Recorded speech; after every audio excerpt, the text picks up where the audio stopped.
우리는 지난 시간 요한일서 2장 1절을 중심으로 우리가 믿음으로 의롭게 되어서 승화의 과정을 하고 나아가지만 우리가 혹 실수하고 넘어질 때 우리의 죄를 주님께서 어떻게 취급하신가를 우리가 함께 보고 있습니다.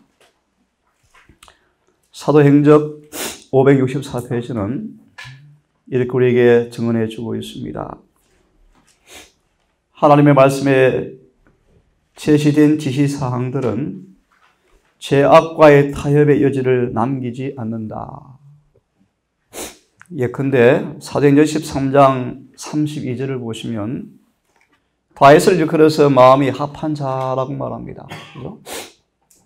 이는 내 마음에 맞는 사람이라 그 안에 모든 뜻을 이루리라 라고 약속하신 인물이었습니다. 하지만 그가 아는 것처럼 범죄했죠. 다시 말합니다. 성경은 죄악과의 타협의 여지를 두지 않습니다. 마음이 합한 자라고 한 다윗도 범죄했다고 말하며 숱한 사람들은 의인이 없다고 주장하는 논거로 제시하지만 성경은 그렇지 않습니다. 보자 선지자 723페이지는 말합니다. 하나님의 마음에 맞는 사람이라 불리운 것은 다윗이 하나님의 권고를 행하고 있을 때였다. 그가 범죄했을 때는 그렇게 인정받을 수가 없었다라고 성경 말합니다. 믿음으로 의롭게 되었지만 죄를 범할 때 우리는 다시 회개하고 용서받고 극복해야 합니다. 방금 드린 말씀을 다시 맞아 읽습니다. 하나님의 말씀은 제시된 지시사항들은 절대로 죄악과의 타협의 여지가 없다. 하나님의 아들이 오신 것은 만인을 당신께 이끄시기 위해서 나타나신 바 되셨다.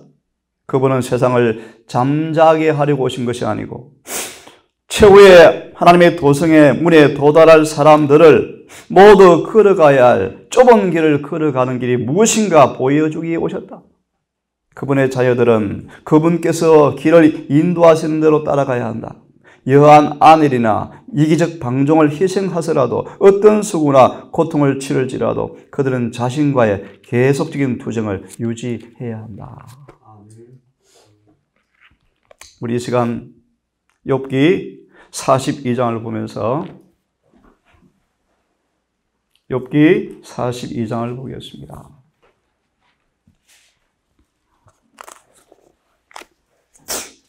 6절의 말씀을 봅니다.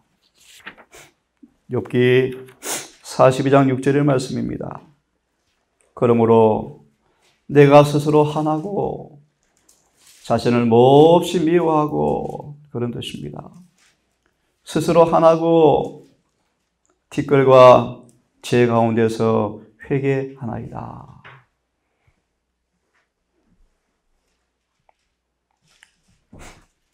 이 말씀을 주석에서 두 번째 문단을 보시면 갈바리 십자가의 그늘 밑을 걸어가는 사람들은 자고하거나 죄에서 해방되었다고 어서되는 주장을 할 수가 없다. 그래서 우리 오늘은 이런 제목을 좀 말씀을 이제 드리려고 합니다.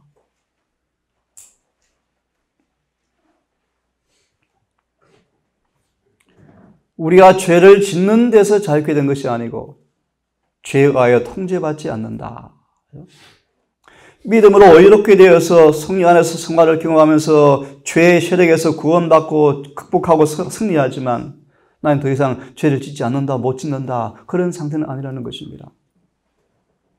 죄가 너희를 주관치 못하리니 너희가 법 아래 있지 아니하고 은혜 아래 있습니다. 다시 돌아오십시오. 욥은 고백합니다. 내가 스스로를 미워하고 티끌과 죄 가운데서 내가 회개하나이다. 이 말씀을 계속 봅니다. 십자가를 참으로 이해하고 복음을 이해하는 사람들은 어서되거나 죄에서 나는 완전히 해방되었다. 더 이상 죄를 지을 수 없는 상태가 되었다라고 어서될 수가 없다. 그는 하나님의 아들의 심장을 파열시킨 고뇌의 원인이 자기 자신들의 죄였다는 것을 느끼며 그러한 생각이 그들을 스스로 겸비케 할 것이다. 그리스도와 가장 가까이 생애하는 사람들은 인간의 죄악과 약점을 가장 분명히 깨닫고 그들의 유일한 희망이 십자가에 돌아가셨다가 다시 부활하신 구주의 공로에 있다는 것을 알게 된다.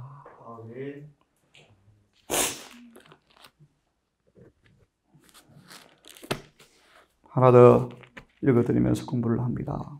사도행적 561페이지 말씀입니다. 사도행적 561페이지. 사도와 선지자들 중에서 어느 누구도 죄가 없다라고 주장한 적이 없다. 하나님과 가장 가까이 생애한 사람들, 고의로 악행을 행하기보다는 차라리 생명 그 자체를 희생하고자 한 사람들, 하나님께서 거룩한 빛과 능력으로 영화롭게 하신 사람들도 그들의 본성의 죄악이 충만함을 고백하였다. 그들은 육신을 순리하거나 자신들을 의를 주장하지 아니하였고 전적으로 그리스도의 의를 주장하였다. 아멘.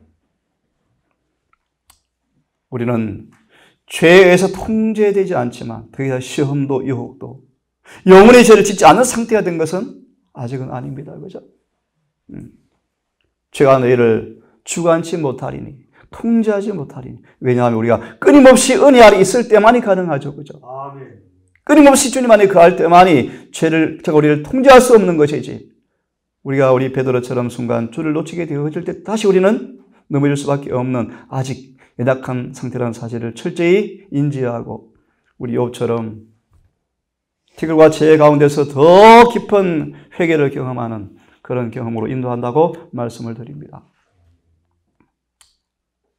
죄를 지어내서 넘어지는 것은 아니었지만 경계와 기도의 보조로 죄를 짓게 되어지고 특별히 모세 같은 사람 지치고 피곤하고 그 상태에서 깜빡 실수로 구절을 잠시 놓쳐버리고 그들의 폐역한 상태를 바라보면서 주를 놓쳐버리고 믿음을 놓쳐버리고 자신의 자아를 동정하다가 실수만 이 모세처럼 경계와 기도의 보조로 죄를 짓게 되어지고 사단의 유혹과 그의 함정을 인식치 못함으로 알지 못하게 죄로 인도되는 것은 고의적으로 죄를 계획하고 유혹에 빠지며 죄의 길로 가는 것과는 판이하게 다르다. 이렇게 우리 높은 부르심 177페이지는 말합니다.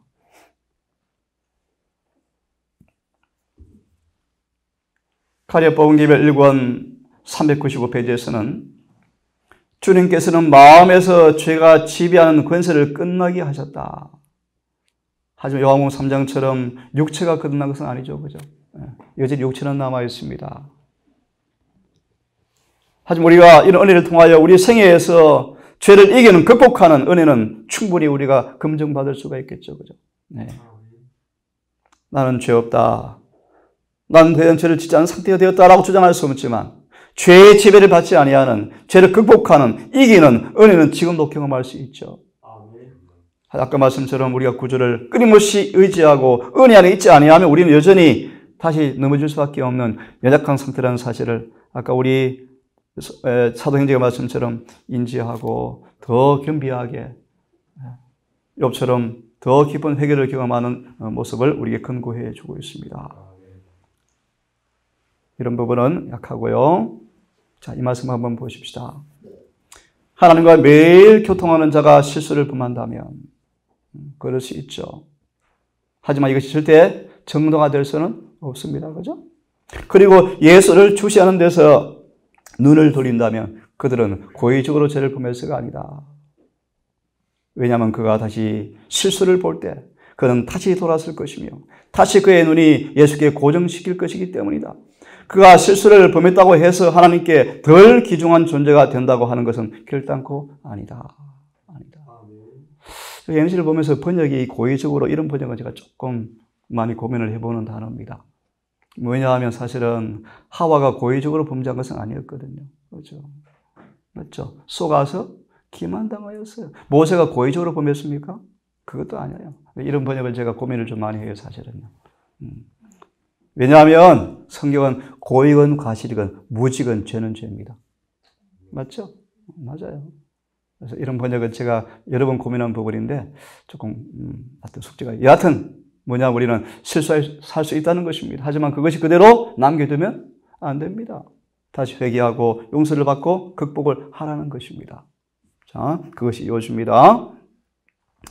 그래서 우리가 한번 이 성화의 과정을 걸어가면서 모세같이 한번 범죄하고 40년간 충성을 다했지만 실수했지 않습니까? 그죠?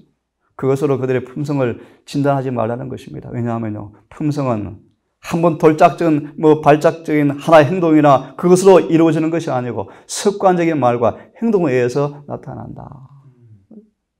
예를 들어서 우리가 성화의 과정을 잘 걸어가다가 범죄했습니다. 그럼 나 안 거듭났을까? 그것도 없을까? 그런 것은 아니라는 것입니다. 그죠?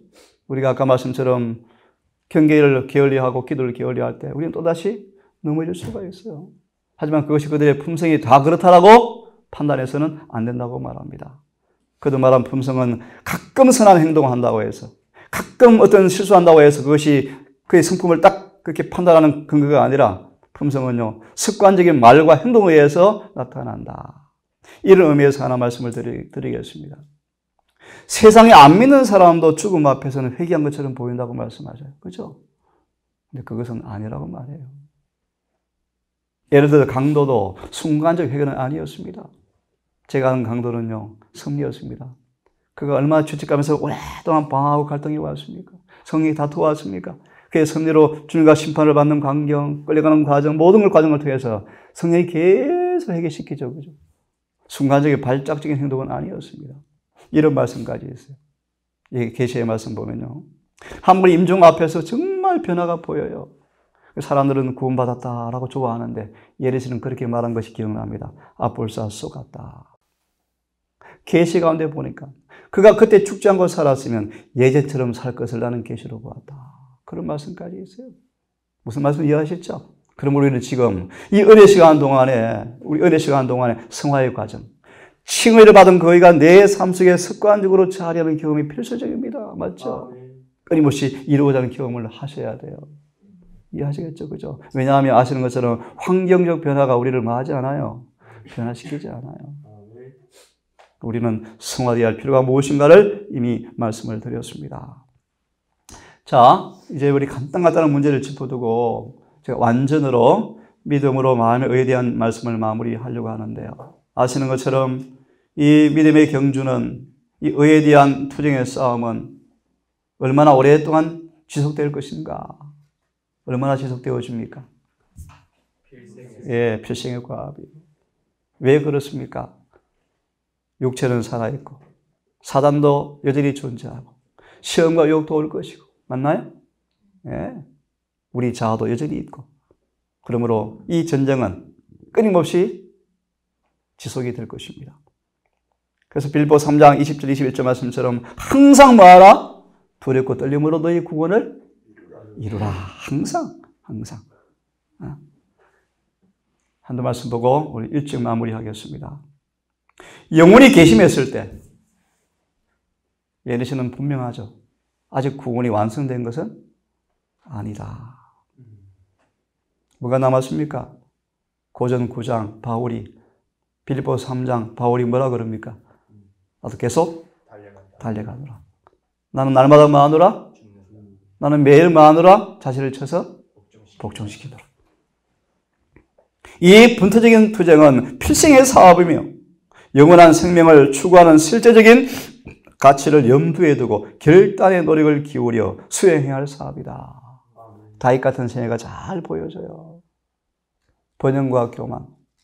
평안해지니까 느슨해지니까 원칙이 조금씩 무너지니까 사막이밥이 되어지잖아요. 솔로몬 같은 경우에. 그래서 다윗에게 교훈을 잘 주었는데 잊어버린 것 같아요. 이 말씀 들어보실래요?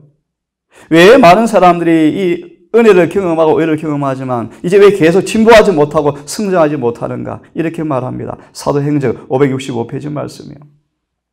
저들은 투쟁에 성공하는 사람들이 한때 있게 보이지만 성실하고 열성이 있지만 다 들으십시오. 성실하고 열성이 있지만 한번 따라 하시겠습니까? 계속적 노력과 어떤 노력요? 계속적 노력과 또 따라 하십시오. 날마다 죽는 생애와 끊임없이 수고에 실증이 난다. 갈라디아 교회 배도의 원인입니다. 그래서 깨어름이 이제 들어오고 이기심을 죽이는 것이 싫게 보이고 그리하여 졸리는 눈을 감고 유혹에 눈을 감는다. 우리 출애굽을 경험하고 홍해를 걷는 다음 그들이 뭘 기대합니까? 와, 멋진 아스팔트와 고속도로를 KTX를 기대하는데 뭐로 인도하셔요? 마라의 썸을부터 시작해서 이해하시죠? 무슨 뜻인지. 가나안 가는 여정은 직통 코스가 없습니다. 고난의 풀무에서 애굽의 것을 다 광야에 다 뭐 해야 합니까? 다 버려야 합니다. 그렇죠? 근데 많은 사람들은 그 싸움이 뭐 하니까요? 힘들고 싫으니까요. 졸리는 눈을 감고 유혹에 대항하는 것을 이제 멈칫하고 깨어르다라고 말합니다. 그래서 우리 사도 바울은 그런 이 깨어름이 올 때마다 올려갈 때마다 뭘 바라봅니까? 십자가를 바라보고 열심을 내. 그래서 바울이 주장한 것이 십자가다라는 의미도 내포되어 있습니다. 그죠? 우리 예수님의 생애를 하나 좀 언급해 드리면 예수님의 33년 발의 생애가 한 번도 쉴 틈이 없었대요. 끊임없이 마귀는 뭐해 옵니까? 공격해 오고요.